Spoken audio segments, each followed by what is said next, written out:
Las leyendas forman parte de la tradición y del colorido folclore popular, y que resultan interesantes, encantadoras y aterradoras. Por eso presentamos 10 lugares aterradores de México. Número 1. El Panteón de Belén. El Panteón de Belén es un cementerio que se encuentra en la ciudad de Guadalajara, Jalisco. En la actualidad ya no recibe a más difuntos, pero aún es utilizado como un museo que muestra parte de la historia y la cultura de la ciudad.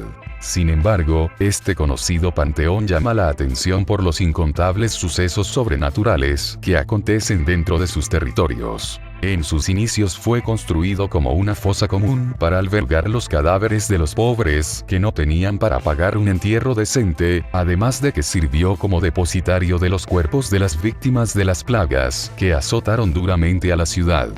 Aunque con el tiempo se transformó en el lugar en el que los restos de los ricos y la élite de la ciudad iban a parar. Se cuenta que debido a la cantidad de muertos que ha albergado, se ha vuelto un lugar en el que muchos fenómenos paranormales ocurren, desde voces misteriosas que provienen de los túmulos funerarios, hasta presencias fantasmales que vagan por entre las tumbas. Uno de los casos más conocidos fue el de la aparición de un monje que se manifestó cuando una pareja se tomaba las fotos para recordar el día de su boda. Número 2. Callejón del Aguacate. Este callejón se encuentra ubicado en plena Ciudad de México, en la delegación Coyoacán. Dicha delegación es considerada un centro cultural y artístico de gran importancia y belleza. Sin embargo, también tiene su lado oscuro, pues se cuenta que el Callejón del Aguacate ha sido el escenario de terribles asesinatos y macabros rituales. Se dice, por ejemplo, que una niña fue arrollada por un automóvil cuando se encontraba jugando en una esquina. El conductor se dio a la fuga, dejando a la niña malherida y doliente. Se cuenta que la pequeña hizo un trato con el diablo en sus últimos momentos de vida, pero que el demonio la engañó, dejándola atrapada para siempre en el lugar. Por eso es posible, según la historia, ver a la niña entre las 2 y las 3 de la mañana penando por su desgracia. Y también cuenta otra leyenda que en un árbol cercano se pueden escuchar los llantos y los alaridos de un niño que fue colgado por un militar sanguinario. Y por si lo anterior no fuera suficiente para dejar este sitio embrujado por generaciones, también se dice que el callejón, que fue utilizado como un lugar en el que se llevaron a cabo diversos ritos de magia negra y prácticas con la tabla ouija. Sin mencionar la aparición de un charro que hace maldades a los viandantes, y los encuentros con el mismísimo diablo a la mitad de la noche. Número 3. La casa de Claudia Mijangos. Este lugar se encuentra ubicado en la ciudad de Querétaro. Se dice que la casa está embrujada debido a los acontecimientos que sucedieron en su interior. En 1989, Claudia Mijangos asesinó a sus 3 hijos. Alfredo Antonio de 6 años, Ana Belén de 9 y Claudia María de 11. Mijangos dijo que cometió el crimen porque había estado poseída por una entidad diabólica. Cuentas las historias que se puede escuchar el llanto de los hijos emergiendo del interior de la casa y que en el segundo piso es posible ver a un niño apareciendo de vez en cuando por la ventana. El caso originó tanto revuelo en el mundo que hasta Discovery Channel le dedicó un capítulo en su serie Instinto Asesino. Número 4. La Casa de los Lamentos. La Casa de los Lamentos está ubicada en Guanajuato, y es conocida por haber sido la residencia de Tadeo Fulgencio Mejía, un asesino serial que mató a varios hombres y mujeres con la intención de contactar con su difunta esposa. Fulgencio Mejía compró la casa en 1890, en donde vivió con su esposa Constanza de la Rivera, quien murió poco después en un asalto a la propiedad. Dolido por la pérdida de su mujer, Mejía contrató los servicios de una bruja, quien le habló de los extraños y macabros ritos que debía de realizar para volver a ver a su esposa. Dichos ritos incluían el sacrificio de seres humanos. El número de asesinatos que Mejía cometió permanece en el misterio, sin embargo se encontraron varios restos óseos en el sótano del lugar. Y según la leyenda, es posible escuchar los llantos de las víctimas utilizadas en los ritos de invocación. Número 5. Manicomio General La Castañeda. El Manicomio General La Castañeda fue fundado en 1910, bajo el mandato del entonces presidente Porfirio Díaz. El manicomio fue concebido como un símbolo de progreso por parte de la administración porfiriana, pues debía de dar asilo a los enfermos mentales que se encontraban en situaciones inadecuadas en otros centros de cuidado de la Ciudad de México. Sin embargo, la época revolucionaria originó su decaimiento, haciendo que más enfermos ingresaran por sus puertas y que menos recursos fueran destinados para sus cuidados. De ser uno de los hospitales que simbolizaban la entrada de México en el mundo moderno, en lo que a tratamientos psiquiátricos se refiere, terminó por convertirse en uno de los centros más atestados, más insalubres y más terribles del país.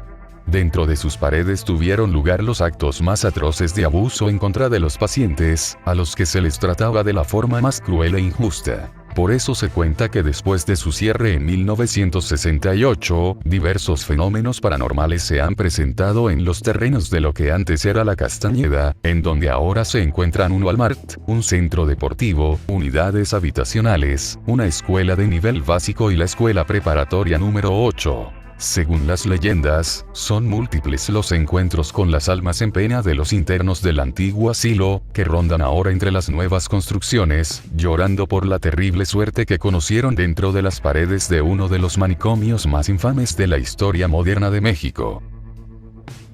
Número 6. El Palacio Negro de Lecumberri. El Palacio de Lecumberri, ubicado en la delegación Venustiano Carranza, en la Ciudad de México, fue inaugurado en 1900 por el presidente Porfirio Díaz como una prisión que albergaría a los delincuentes y alborotadores de la ciudad.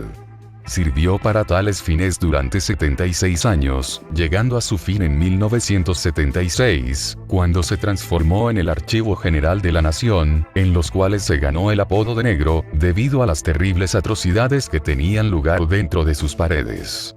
En sus celdas se alojaron cientos de internos de todos los sexos y edades, dando como resultado los comportamientos sexuales más terribles, las vejaciones más brutales y los ejercicios de corrupción más deplorables.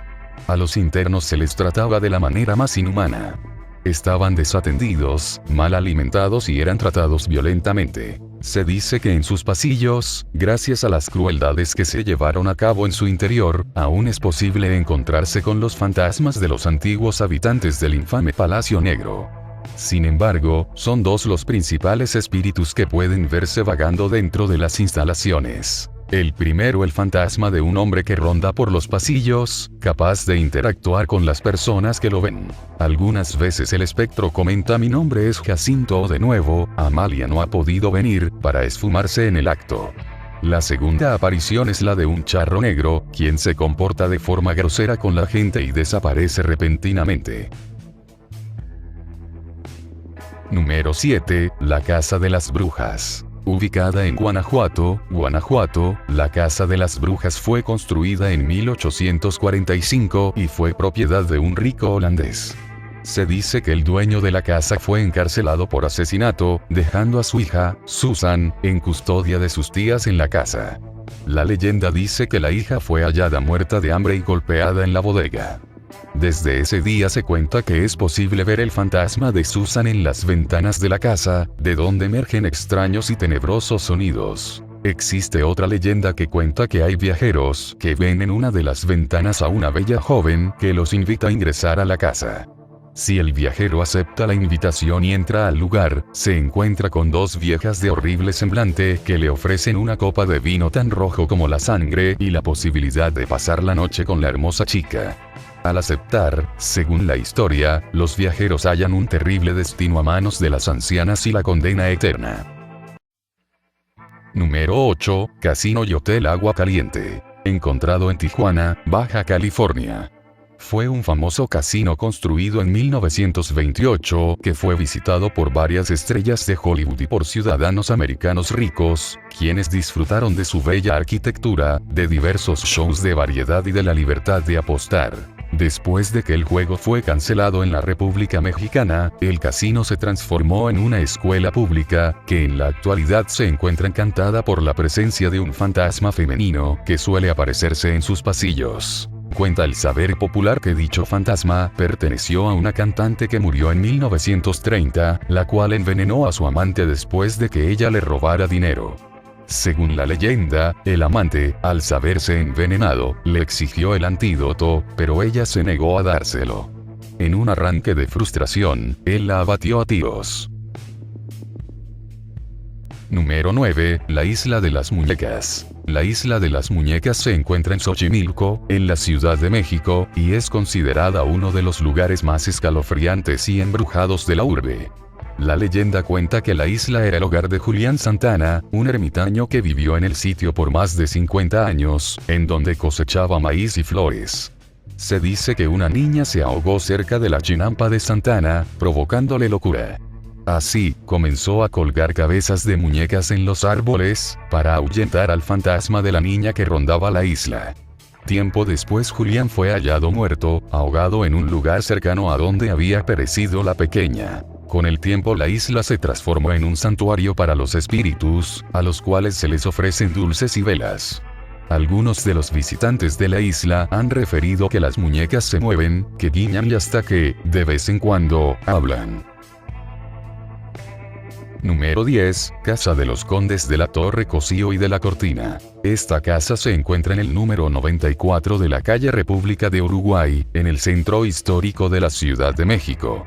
Se cuenta que la casa fue habitada en sus inicios por Juan Manuel Solórzano, un curioso personaje que sospechaba de la infidelidad de su mujer, a pesar de que la gente cercana a él le decía lo contrario. Un día, arrebatado por los celos, decidió invocar al diablo y hacer un pacto con él. El diablo le indicó matar a cualquier hombre que pasara afuera de su casa a las 11 de la noche. Manuel les preguntaba a los viandantes solitarios si sabían qué hora era. Si el desdichado le contestaba que eran las 11 de la noche, Manuel respondía: dichoso aquel que sabe la hora de su muerte, y apuñalaba a su víctima hasta la muerte. Cuenta la leyenda que Manuel asesinó a varias personas, y es aquí en donde la historia se bifurca, pues algunas versiones cuenta que fue atrapado y colgado en 1641 como castigo por los múltiples asesinatos. Otras versiones, más dramáticas, dicen que se arrepintió de sus actos y que le fue impuesta la pena de rezar 3 noches seguidas ante la horca de la ciudad. A la tercera noche, Manuel fue hallado ahorcado. Hay gente que dice haber visto en las noches en la esquina de este lugar a un hombre ataviado con vestimentas de la época de 1600. Dicho hombre pregunta la hora a los viandantes, para esfumarse en el aire ante la mirada atónita de los aterrados paseantes. Si te gustó, no olvides compartir y darle me gusta. De antemano les mando un respetuoso y cordial saludo.